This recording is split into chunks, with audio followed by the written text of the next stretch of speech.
Hello, friends. This is Kaustubh Panse, a business coach and a corporate trainer. Welcome to today's daily business coaching session. आज का session है how to achieve your dream. दोस्तों, आज के session में हम देखेंगे कि कैसे आप अपने सपनों को हकीकत में बना सकते हैं. जो भी ड्रीम्स आपने देखे हैं, कैसे उनको आप सक्सेस में कन्वर्ट कर सकते हैं. तो आज का मूल मंत्र है दोस्तों कि सक्सेस का फॉर्मूला है, आप पहले ड्रीम देखिए, उसमें रियलिटी का एडिशन कीजिए, जांचिए रियलिटी क्या है, आज की आपकी करंट रियलिटी क्या है, और उसमें दृढ़ निश्चयता या फिर डिटर्मिनेशन को, दृढ़ निश्चय या डिटर्मिनेशन को डालिए. सो फ्रेंड्स, ड्रीम्स देखिए, उसमें रियलिटी का जांच पड़ताल कीजिए, go around the reality, and third is determination से आप इसको पाइए. तो दोस्तों, आज के सेशन में हम लोग देखने वाले हैं रे डालियो, जो एक प्रसिद्ध बिलियनर है अमेरिका से, और उनके कंपनी का नाम है ब्रिज वाटर. उन्होंने कैसे अपने जर्नी में एक 5 स्टेप्स प्रोसेस का यूज करके अपने सपनों को कामयाबियों में कन्वर्ट किया, कैसे उन्होंने अपने ड्रीम्स को कन्वर्जन में कंप्लीट किया. तो दोस्तों, ये जो रे डालियो है, उनका जो पूरा 5 स्टेप्स मॉडल है वो उत्क्रांति या इवोल्यूशन मॉडल पे बनाया हुआ है. तो देखिए दोस्तों, अगर आपको आपके ड्रीम्स को पूरा करना है तो आपको एक माइंडसेट का ज़रूरत है, आपको एक राइट स्ट्रक्चर्ड थिंकिंग का ज़रूरत है. अगर आप मानवीय उत्क्रांति को देखोगे तो हमारी उत्क्रांति, हमारा जो पूरी प्रगति है वो 15वीं सेंचुरी के बाद सबसे तेज़ हुई है. 2 लाख साल पहले हम पृथ्वी पर आए, लेकिन हमारे सबसे ज़्यादा विकास, सबसे ज़्यादा ग्रोथ, सबसे ज़्यादा डेवलपमेंट हमारी हुई है 15वीं सेंचुरी के बाद. और दोस्तों, ये हमारे डेवलपमेंट के पीछे का मूल मंत्र है आई डोंट नो. मुझे पता नहीं है. तो मुझे ये जो पता नहीं है, जब हमने फियरलेसली बोलना चालू किया, एक्सेप्ट किया कि हाँ आई डोंट नो, उसी पे सारा हमारा डेवलपमेंट बसा हुआ है. उसी से आगे जाके साइंटिफिक रेवोल्यूशन, वैज्ञानिक क्रांति, और उसके ऊपर इंडस्ट्रियल रेवोल्यूशन, ये सारी चीज़ें आई. तो आज का हम लोग जो ये सारे मानवों का जो विकास और डेवलपमेंट देख रहे हैं, उन सब का जो आधारशिला है, जो फाउंडेशन है, वो है मुझे पता नहीं है. लेकिन यही वजह है कि मैं अभी ढूंढूंगा कि असलियत क्या है. दोस्तों, अगर हम देखें तो हमारे और हमारे सपने के बीच में एक चीज़ जो आ जाती है, उसको मैं कहता हूँ perfection. We believe that we are perfect. हमारे ईगो से वो आवाज़ आती है कि हम परफेक्ट हैं, मैं परिपूर्ण हूँ, मुझे बदलने का ज़रूरत नहीं है. बहुत बार हमारी वीकनेसेस से हमारा नाता ऐसा है कि हम अपनी दुर्बलताओं को, अपनी मिस्टेक्स को छुपा देते हैं. जब भी कोई फेलियर आता है, कोई सेटबैक आता है, उसमें जो हम मिस्टेक्स करते हैं, उससे हमारी वीकनेसेस जो उजागर होती हैं, हम दबा देते हैं उनको. इसी तरह से हमारा जड़न घड़न हुआ है.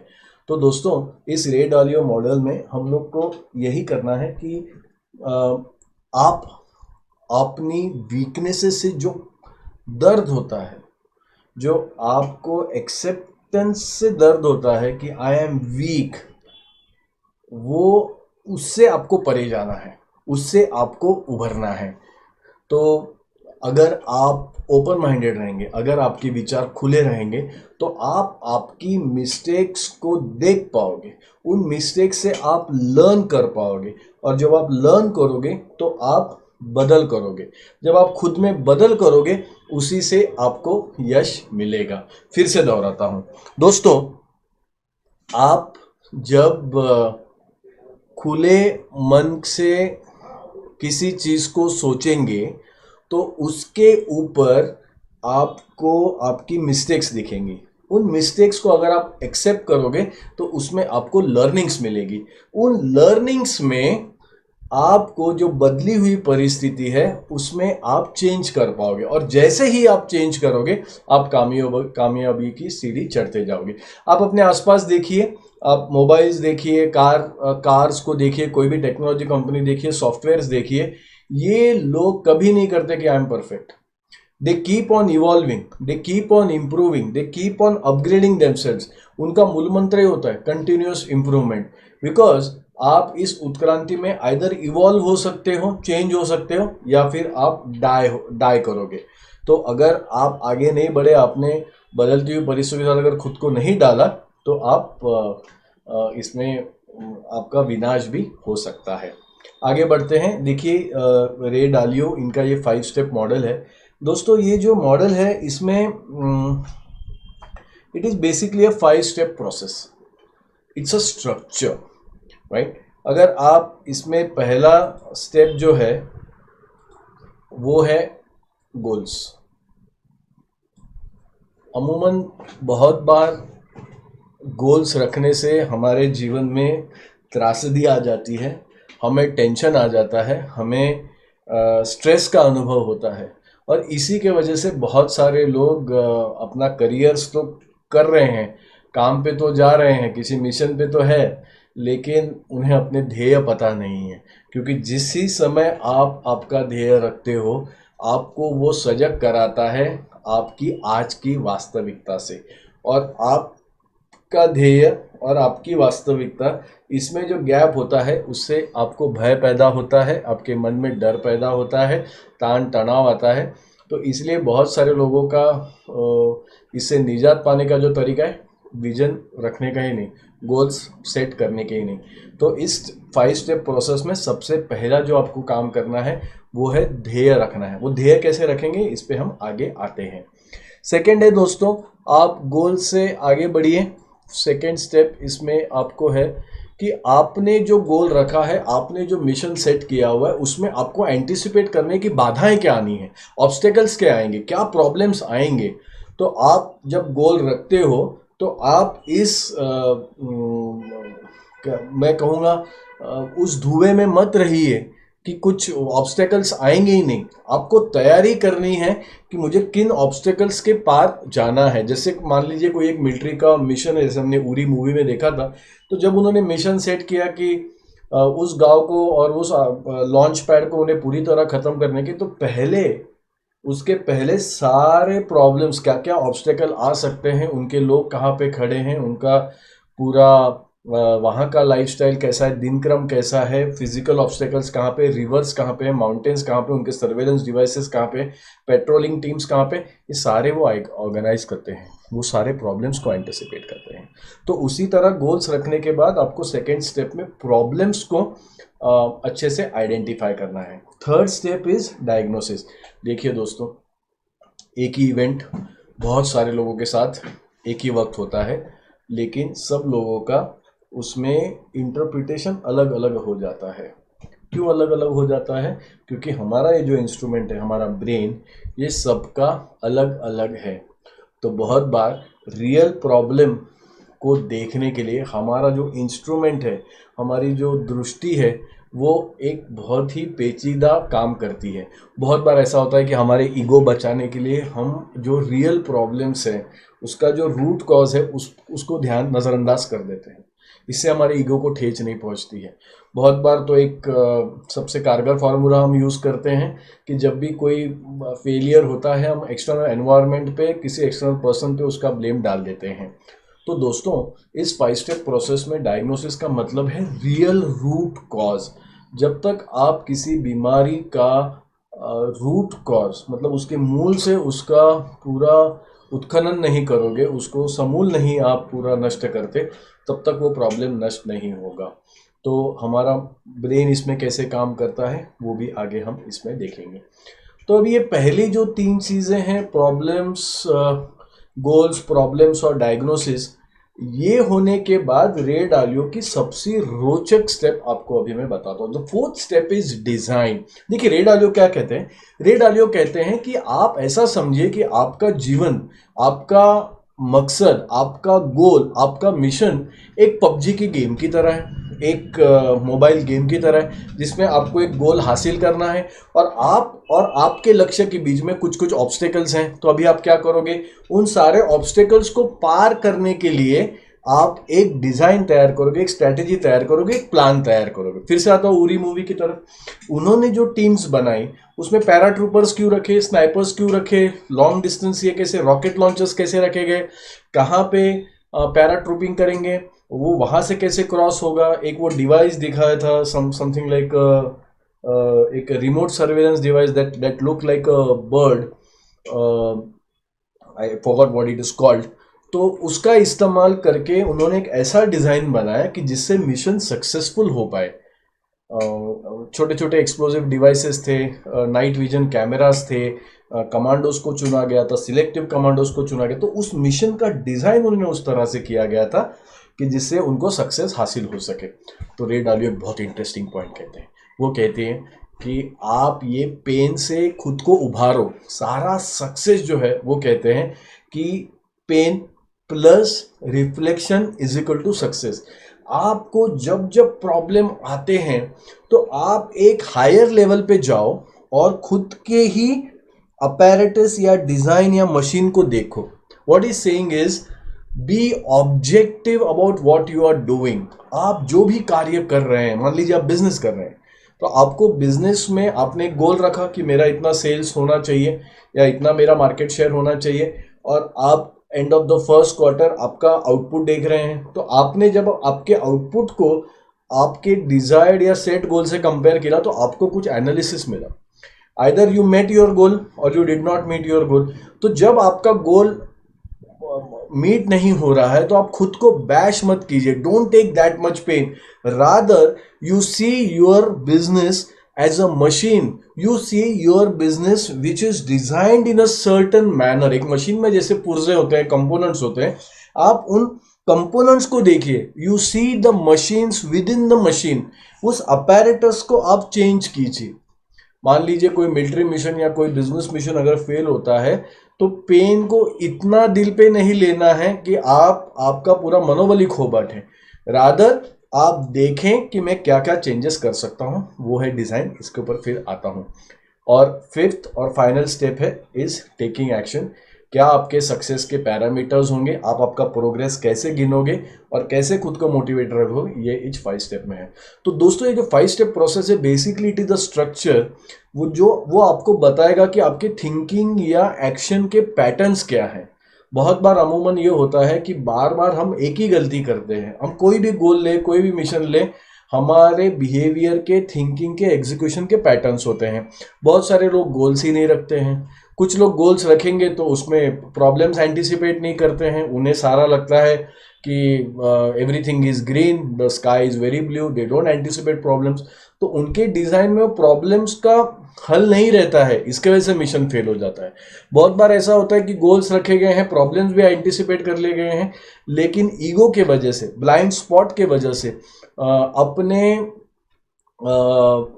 वीकनेस ना एडमिट कर देख पाने के वजह से रियल डायग्नोसिस नहीं हो पाता है। तो डायग्नोसिस में गड़बड़ होती है।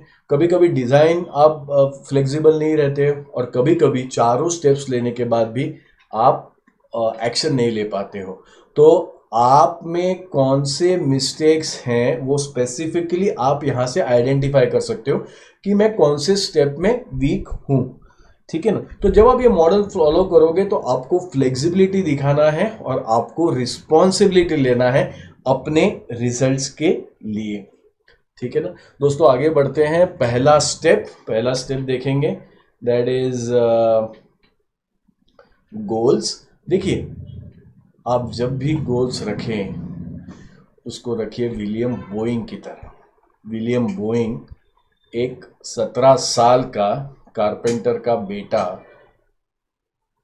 एक टेक्निकल यूनिवर्सिटी से ड्रॉप आउट हो जाता है और उस गोल को चेस करने लग जाता है जिसका नाम है commercial application of powered aircraft.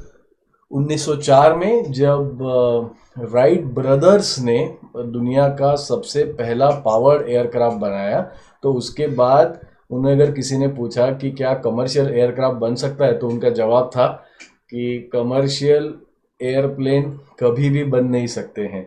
Aircraft का उपयोग ये सिर्फ पिकनिक स्पॉट्स पे मनोरंजन करने के लिए है, उससे ज़्यादा कुछ नहीं। उसके बाद 1910 में अमेरिकन साइंटिफिक जर्नल में उस सदी की 100 सबसे बेवकूफ़ी वाली आइडियाज़ का लिस्ट बनाया गया। उस आइडियाज़ में सबसे टॉप जिस आइडिया ने किया था उसका जिक्र था, वो आइडिया थी कमर्शियल एप्लीकेशन ऑफ एयरक्राफ्ट। लेकिन ये दोनों जिन्होंने इजाद किया था और पूरी अमेरिकन साइंटिफिक कम्युनिटी के विचारों के विरुद्ध 1917 में विलियम बोइंग कॉलेज से ड्रॉप आउट हो गए और उन्होंने प्रण किया, उन्होंने मिशन रखा कि मैं कमर्शियल एयरक्राफ्ट बनाऊंगा। तो गोल्स दोस्तों इस तरह से हो जाए कि आपको अंदर से झंझोड़ दें, आपके नसों में इतना रक्तों का स्त्राव हो कि आप एक्शन लेने के लिए बेचैन हो जाए, आपकी रातों की नींद हराम हो जानी चाहिए। इस तरह के आप गोल रखिए। लेकिन जैसे हमने पहले देखा कि dreams alone will not make you successful. सिर्फ आपको ख्वाब देखने से आपको यश नहीं मिलेगा, उसमें जोड़ होना चाहिए रियलिटी का। अभी देखिए, राइट ब्रदर्स ने, जिन्होंने इस एयरक्राफ्ट का इजाद किया था और जो बाकी सारे लोगों से इस स्पर्धा में आगे थे एयरक्राफ्ट बनाने के, उन्होंने 3 प्रकार के प्रॉब्लम्स फेस किए टू मेक कमर्शियल एयरक्राफ्ट। पहला प्रॉब्लम था कि कमर्शियल एयरक्राफ्ट में सेफ्टी का बड़ा कंसर्न था, तो कैसे गारंटी होती पैसेंजर्स की सेफ्टी उस एयरक्राफ्ट में। सेकंड था कि उस समय जो वर्कशॉप्स थे वो इतने अच्छे क्वालिटी के पार्ट्स नहीं बना पाते थे जो एयरक्राफ्ट में काम आ सकते। और third, availability of skilled man power. लेकिन बोइंग ऐसे ही इतना बड़ा सपना लेके इस दुनिया में नहीं आया था।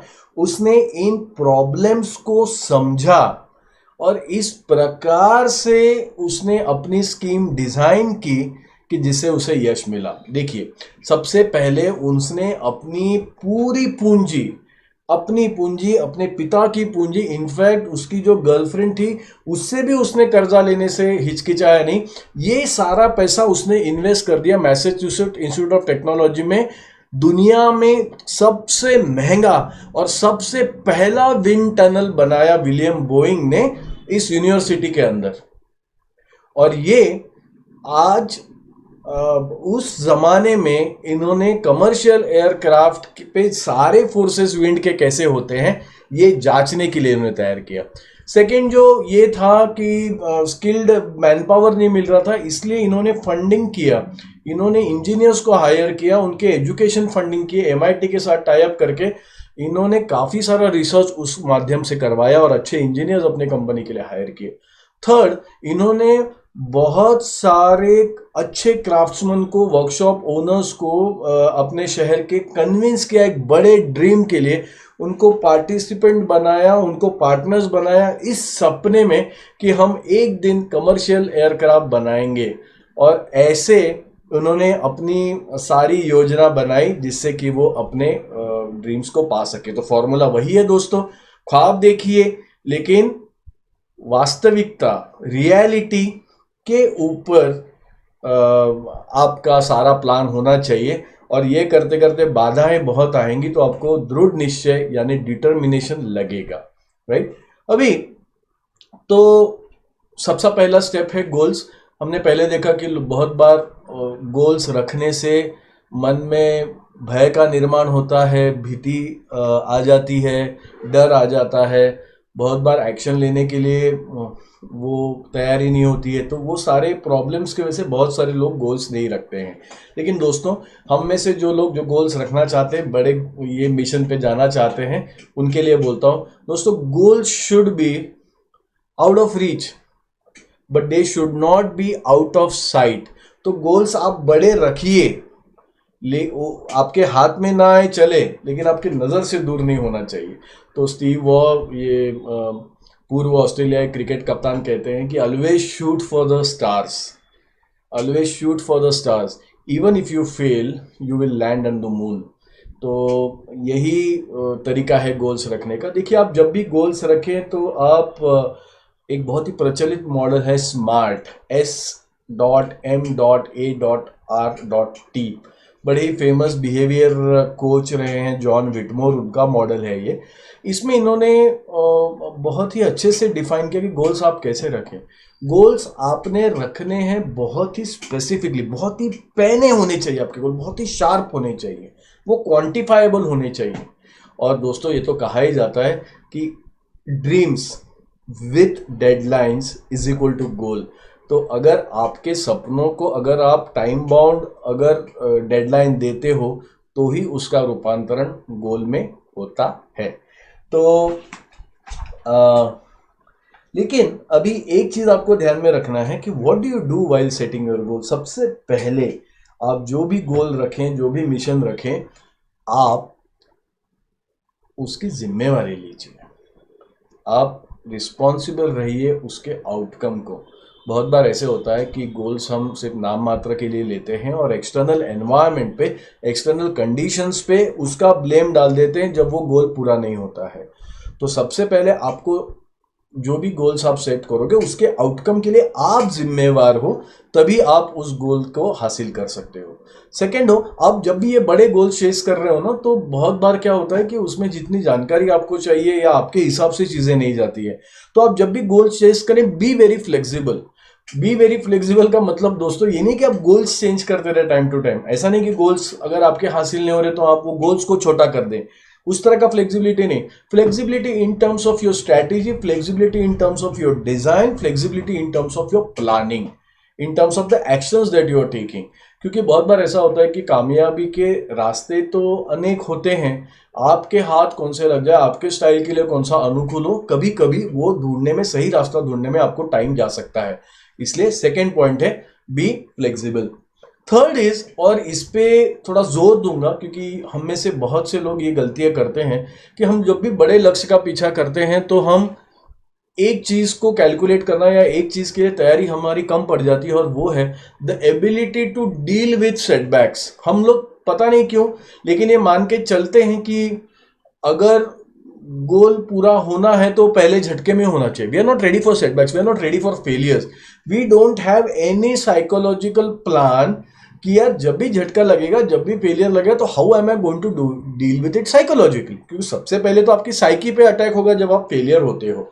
तो अगर आप रिस्पॉन्सिबिलिटी लेते हो, फ्लेक्सिबिलिटी अगर आप रखते हो आपके एक्शंस और स्ट्रेटेजी के प्रति, और अगर आपके पास एक बैकअप प्लान है कि how are you going to deal with when setbacks come, तो आप बहुत बड़े बड़े गोल्स को अचीव कर सकते हो। आगे चलते हैं दोस्तों, गोल्स के बाद अभी प्रॉब्लम्स की तरफ बढ़ते हैं।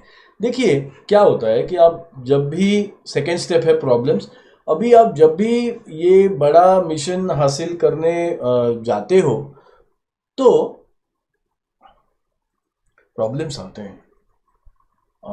इस मिशन में आपको सेटबैक्स मिलते हैं, आपसे आपको फेलियर का सामना होता है, और जब भी फेलियर का सामना होता है इससे आपकी कुछ मिस्टेक्स और वीकनेसेस आपकी एक्सपोज होती हैं। तो बहुत बार क्या होता है, वो एक हार्श रियलिटी होती है, वो एक ऐसा दर्द आप में महसूस करते हो आप, कि फिर आप उससे भागना चाहते हो। क्योंकि मिस्टेक्स एक्सेप्ट करने में ईगो को ठेस पहुंचती है, बहुत बार हमें सहन नहीं होता, इसलिए हम उससे दूर भागते रहते हैं। तो दोस्तों इस पूरे स्ट्रक्चर में ये सबसे इम्पोर्टेंट पॉइंट है, प्लीज़ इसको मिस मत कीजिएगा। जब भी आपका सामना किसी आपके अंदर के एरर्स, मिस्टेक्स या वीकनेसेस से हो, तो उससे आप शर्मसार ना होइए, उसको आप छुपाइए मत। कोई ज़रूरत नहीं है शेम फील करने का, कोई उसमें शर्म की बात नहीं है। देखिए, वीक होना, मिस्टेक्स होना, गलतियां होना स्वाभाविक है, हर कामयाब इंसान में वो होता है। लेकिन ये जो असली कामयाबी जो पाते हैं, वो लोग अपनी मिस्टेक्स को सरफेस पे लेके आते हैं, वो लोग अपनी मिस्टेक्स पे काम करते हैं। मैं अगले एग्जांपल में इसका बहुत अच्छा एग्जांपल आपको दूंगा। तो मिस्टेक्स की तरफ आपने एक तो उनको नज़रअंदाज नहीं करना चाहिए, और जब जब आपको पेन हो तब आप ये फॉर्मूला यूटिलाइज करें कि pain plus reflection is equal to success. तो रिफ्लेक्शन का मतलब होता है एनालिसिस।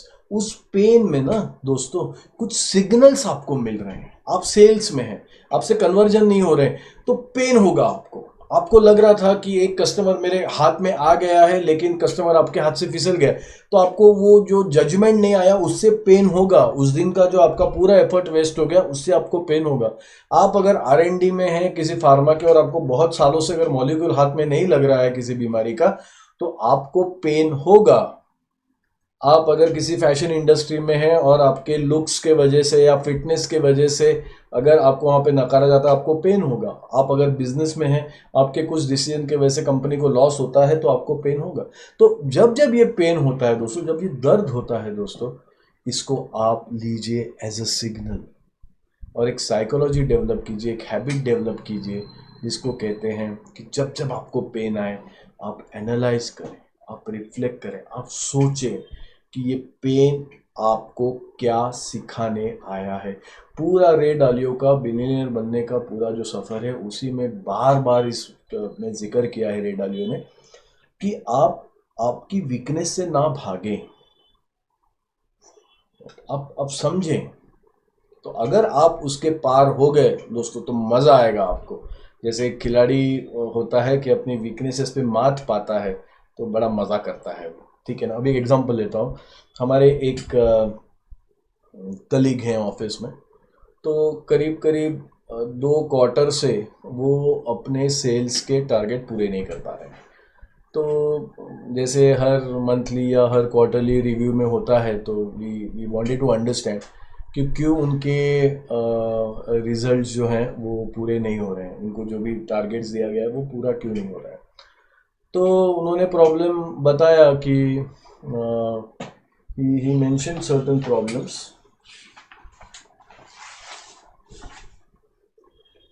तो सबसे पहला उनका जो थॉट वो ये था कि सर मुझे टाइम सफिशिएंट नहीं मिलता है, इसके वजह से मेरा काम कंप्लीट नहीं हो रहा है, मैं बहुत ज़्यादा बिजी हूँ, इसके वजह से मुझे टाइम कम मिल।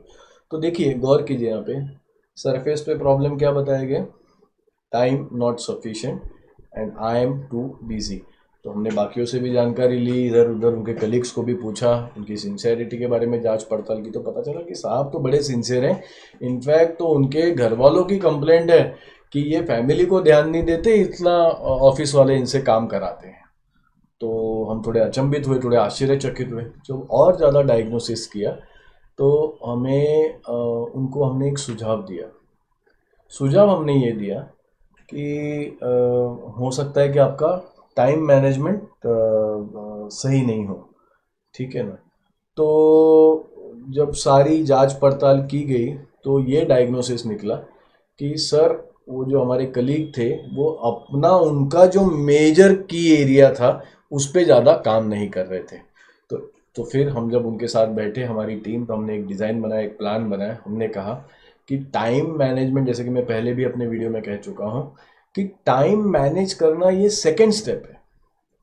पहली स्टेप है आप अपने टाइम को रिकॉर्ड कीजिए, ज़रा पता कीजिए कि आपका वक्त जा किधर रहा है, उसके बाद हम आगे प्रक्रिया करेंगे। तो हमने इन साहब को यहाँ पे ये डिज़ाइन दिया कि आप अपने टाइम का ज़रा 1 महीने का हिसाब रखिए कि आपका वक्त ज़्यादा किधर है। उन्होंने सारे उसके ऊपर एक्शंस लिए और उसी के बाद देन फिर द रियल डायग्नोसिस केम। और रियल डायग्नोसिस क्या था कि साहब जो मेजर अपना की एरिया था उसको छोड़ के छोटे नॉन रिजल्ट एरियाज में काम कर रहे थे। और वो इस वजह से नहीं कर रहे थे कि कंपनी उनको कह रही थी या फिर वो बहुत बिजी थे। उनका नेचर था टू बी अ परफेक्शनिस्ट। वो परिपूर्णता के क्या कहूँ मैं, शायद अध्यापक थे।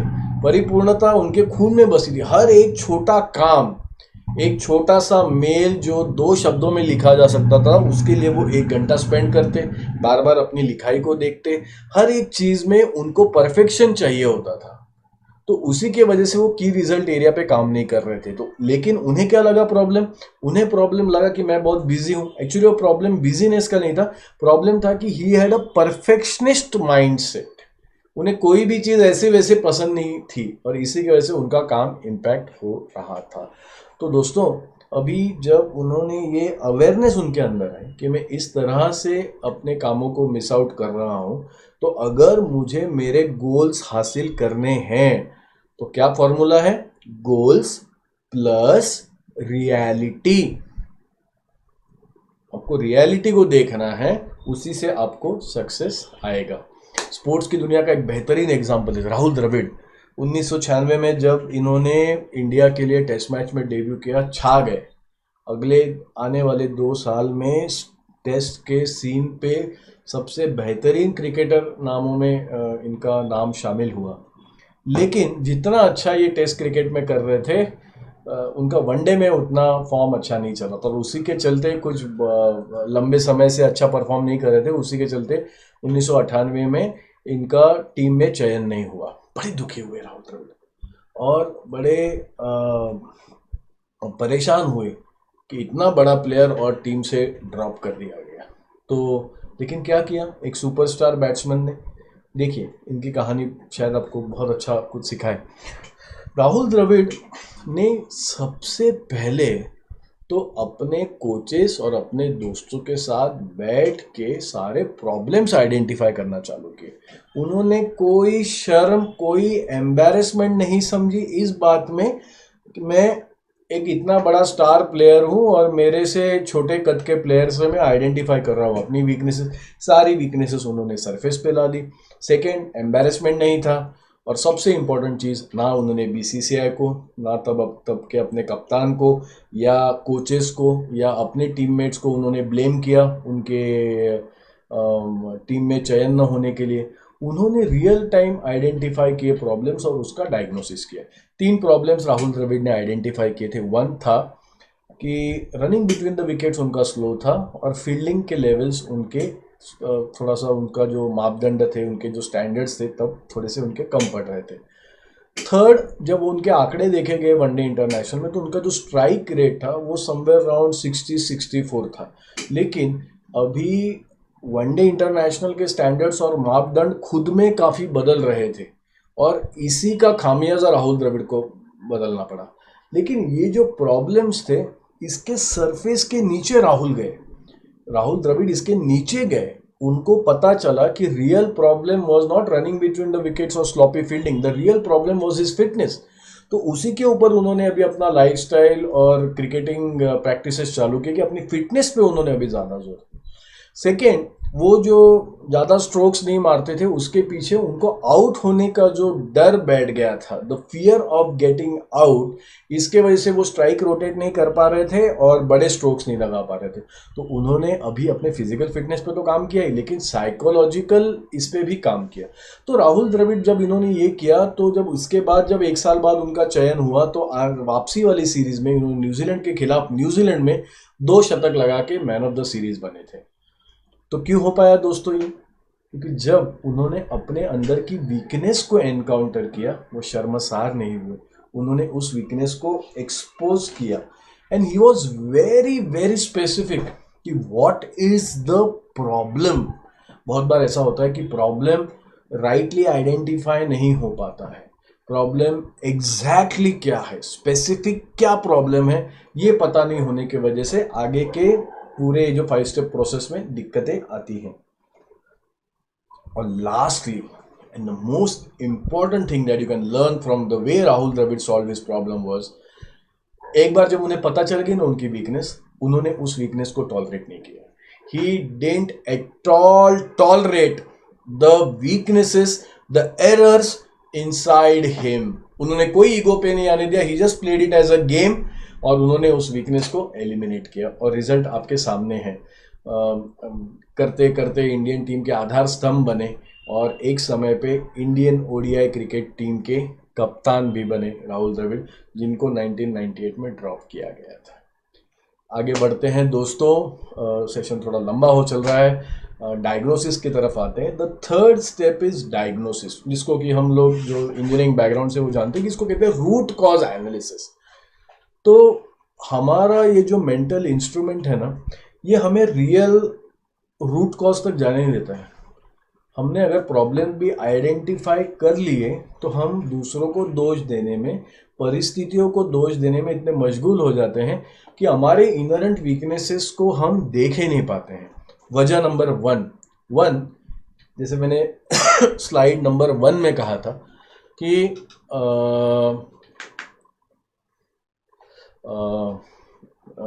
स्लाइड नंबर 1 में कहा था कि हम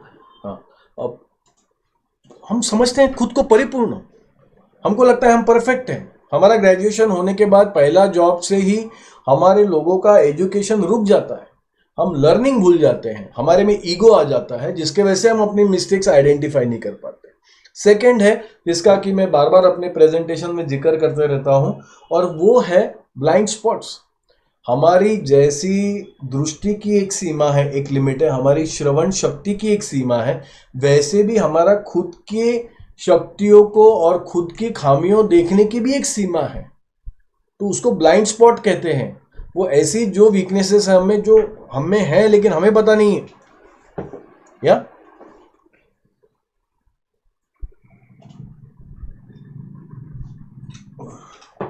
तो इन्हीं सारी रीजन की वजह से प्रॉब्लम ठीक से डायग्नोज नहीं हो पाते हैं, और उसी की वजह से हमारे डिज़ाइन में खामियां हो जाती हैं और हम अपना मिशन अचीव नहीं कर पाते हैं।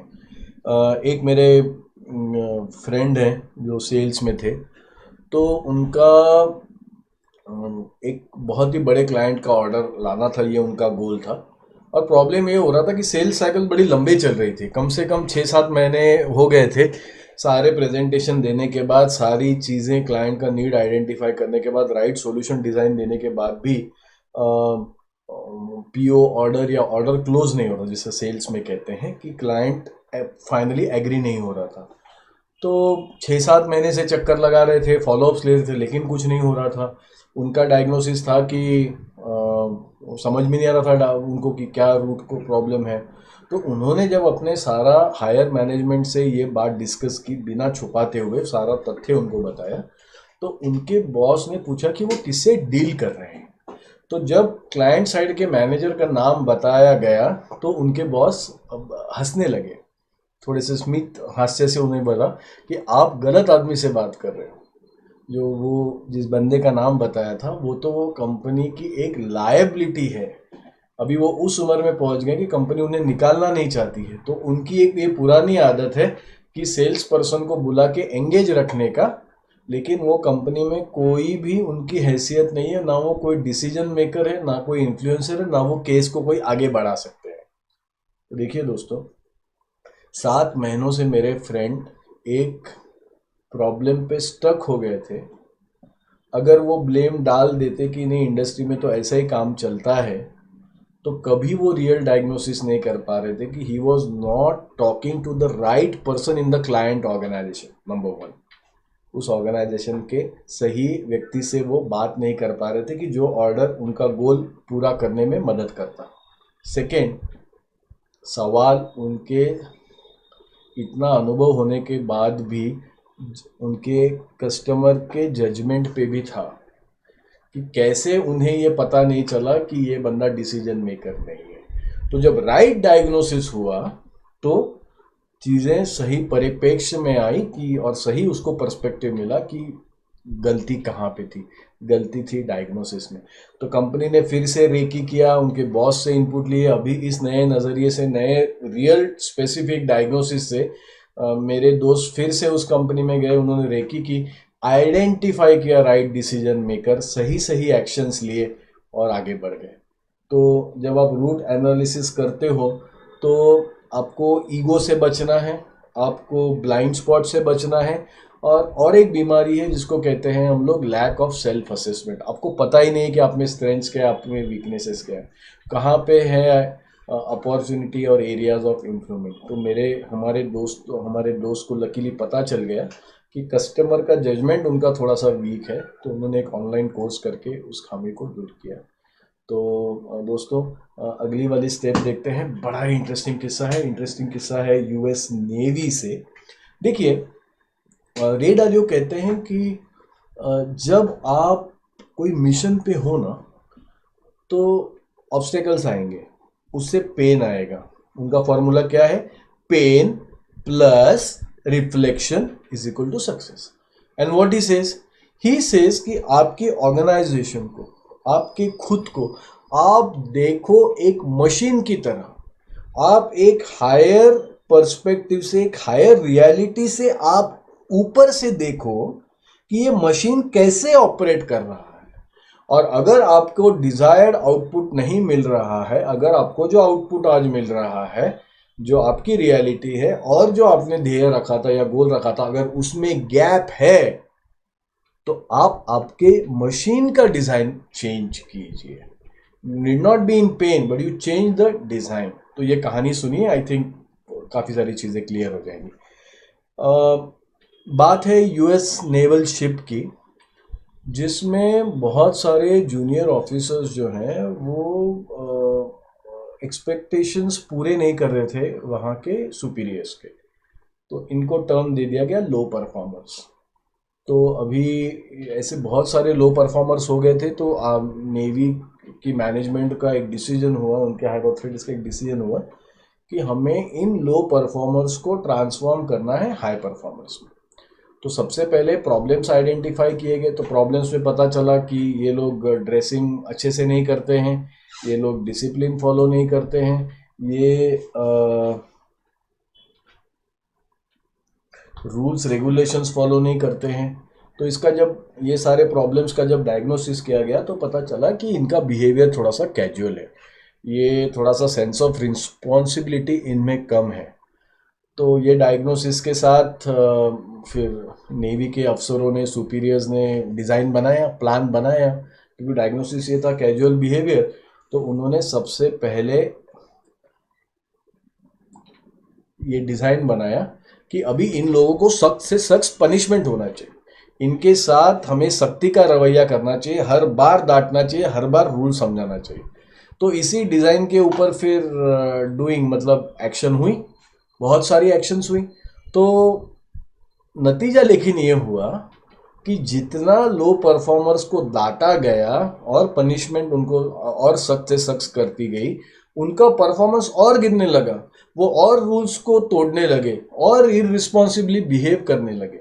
तो उस शिप पे एक साइकोलॉजिस्ट था, उसने इस सारी चीज़ों को देखा, रिजल्ट्स को पड़ताला और फैक्ट्स आइडेंटिफाई किए कि जब से ये नया डिज़ाइन आया है हार्शर पनिशमेंट का, प्रॉब्लम्स और बढ़ते ही गए हैं.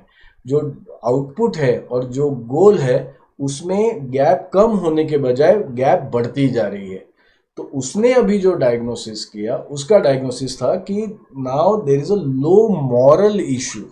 इनका मॉरल अच्छा नहीं है, इनका सेल्फ एस्टीम अच्छा नहीं है. तो फिर नेवी के अफसरों को पूछा कि फिर क्या अभी चेंज करना चाहिए. तो जैसे रेडालियो साहब कहते हैं, आप इस सारे प्लान को एक मशीन की डिजाइन की तरह देखिए, which is flexible, which can be changed. It is not adamant and something to be done for eternity. It is something which can be changed. तो क्या किया इन्होंने डिजाइन बदला.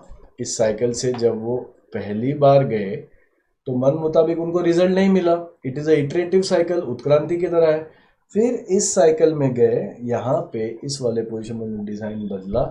उन्होंने एक नया कंसेप्ट साइकोलॉजी में इंट्रोड्यूस किया था, which was called as the Pygmalion effect. Pygmalion effect में क्या करना था सुपीरियर्स को लो परफॉर्मर से पॉजिटिव एक्सपेक्टेशंस रखने थे. उनको ऐसे ट्रीट करना था कि जैसे कि वो अचीवर्स हो, जैसे कि वो हाई परफॉर्मर्स हो. उन्हें शाबाशी देनी थी, उन्हें प्रेज देना था, उनको अप्रिशिएट करना था छोटी छोटी अचीवमेंट्स के लिए. और इन मन में अच्छी अपेक्षाएं, पॉजिटिव एक्सपेक्टेशंस रखनी थी गुड बिहेवियर की.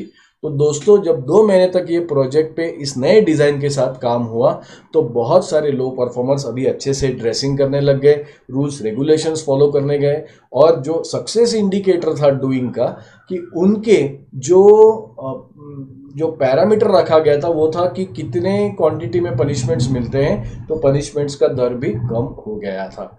तो इसी तरह सक्सेसफुल ऑर्गेनाइजेशन में अगर एक बार एक कोई चीज़ अच्छे से साकार नहीं होती तो उसको फिर रीडिज़ाइन करते हैं बिना हताश हुए. फाइनली आप चारों स्टेप्स कर लें, लेकिन अगर एक्शन ना करें तो भी आपको नतीजे नहीं मिलेंगे. तो आप जब भी एक्शंस करें, इसे देखिए, एक बात समझिए, आपने जो भी टास्क लिए हैं अपने गोल्स के लिए, तो आपके टास्क और गोल कनेक्टेड है. अगर टास्क का नतीजा अगर सही नहीं आया तो आपके गोल्स हासिल नहीं होंगे. तो जब भी आप गोल्स काम करें तो आपने ध्यान में रखना है कि ये जो टास्क मैं कर रहा हूँ ये मैं क्यों कर रहा हूँ. बहुत बार ऐसे होता है कि हमें बिहाइंड द सीन्स हम लोग ये क्यों कर रहे हैं ये पता नहीं होता है. तो इसी के मद्देनज़र आप ये पहली बात ये समझें कि आप जो भी एक्शन कर रहे हैं उसका सीधा कनेक्शन है गोल से. सेकंड, खुद को प्रश्न पूछिए कि मैं ये टास्क क्यों कर रहा हूँ। एंड फाइनली क्लियर पैरामीटर्स रखिए अपना प्रोग्रेस जांचने के लिए, राइट। तो दोस्तों ये थे आज के रे डालियो के 5 स्टेप प्रोसेस। आशा करता हूँ कि ये सेशन आपको पसंद आया होगा और इससे आप कुछ सीखे भी होंगे। दोस्तों आप आपके चारों तरफ नज़र घुमाइए, आपको हर चीज़ में उत्क्रांति दिखेगी। और जो लोग इम्प्रूव कर रहे हैं, जो लोग नहीं मानते कि वो अभी परफेक्ट है और उनको इम्प्रूवमेंट का ज़रूरत है, वो लोग होते हैं ओपन माइंडेड। तो पूरा सिलसिला इसमें ये था कि अगर आप ओपन माइंडेड हो सकते हैं तो आप इवॉल्व हो सकते हैं और पा सकते हैं वो जो आपकी ख्वाहिश हो।